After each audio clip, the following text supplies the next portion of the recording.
All right, I jumped ahead a little bit here in Genesis, moving on to almost Genesis 9, about a paragraph before. I jumped ahead a little bit because I've been reading with my wife, trying to read with my wife a little bit every day, doing a little bit of prayer time. And I pretty much got a good laugh, had a little bit of laughter, and enjoyed this chapter quite a bit.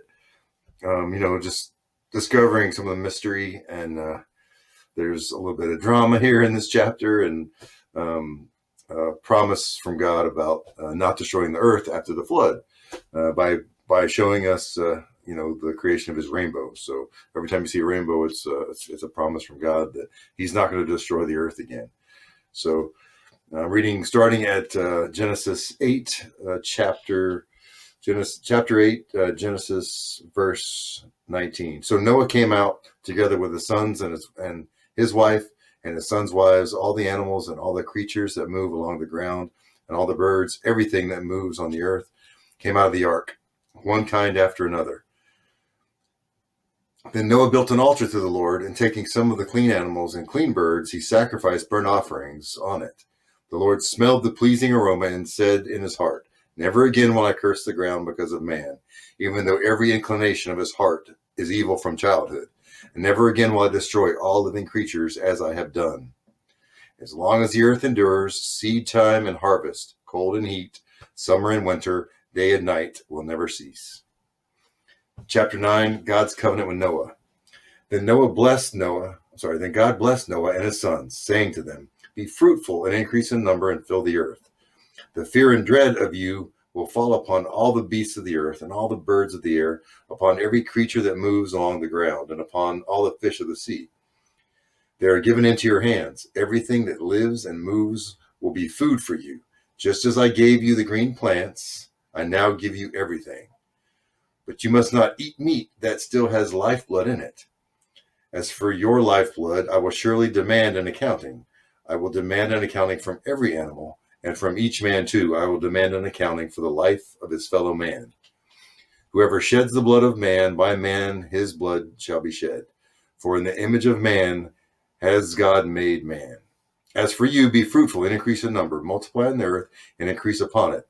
Then God said to Noah and to his sons with him, "I now establish my covenant with you and with your descendants after you, and with every living creature that was with you, the birds, the livestock, and all the wild animals, all those that came out of the ark with you, every living creature on earth. I will establish my covenant with you. Never again will all life be cut off by the waters of a flood. Never again will there be a flood to destroy the earth. As God said, this is a sign of the covenant I am making between me and you and every living creature with you, a covenant for all generations to come. I have set my rainbow in the clouds, and it will be a sign of the covenant between me and the earth. Whenever I bring clouds over the earth and a rainbow appears in the clouds, I will remember my covenant between me and you and all the living creatures of every kind. Never again will the waters come to flood and destroy all life. When the rainbow appears in the clouds, I will see it and remember the everlasting covenant between God and all the living creatures of every kind on the earth." So God said to Noah, "This is the sign of the covenant I have established between me and all the life on earth." The sons of Noah. The sons of Noah who came out of the ark were Shem, Ham, and Japheth. Ham was the father of Canaan. Those were the three sons of Noah, and from them the people who were scattered over the earth. Noah, a man of the soil, proceeded to plant a vineyard. When he drank some of the wine, he became drunk and lay uncovered in the side of his tent. Ham, the father of Canaan, saw his father's nakedness and told his two brothers outside. But Shem and Japheth took a garment and laid it across their shoulders, and they walked in backwards and covered their father's nakedness. Their faces were turned the other way so that they would not see their father's nakedness. When Noah awoke from his wine and found out what his youngest had done to him, he said, "Cursed be Canaan. The lowest of slaves will be to his brothers." He said, "Blessed be the Lord of Shem. May Canaan be the slave of Shem. May God extend the territory of Japheth.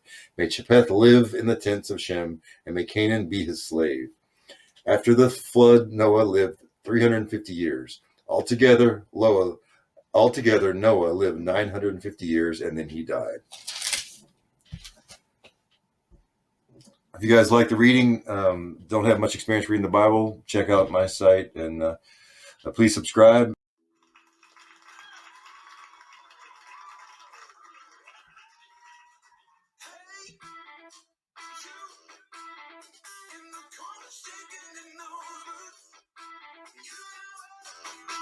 One for two. You got the shaking vibe, but the feel won't do. We always say that we have unspeakable joy. So let our feet do all the talking when our words fall short. We got reason to get up, reason to get down. Healing, dreaming, our shame for joy, and now the joy won't stop. Happy dance.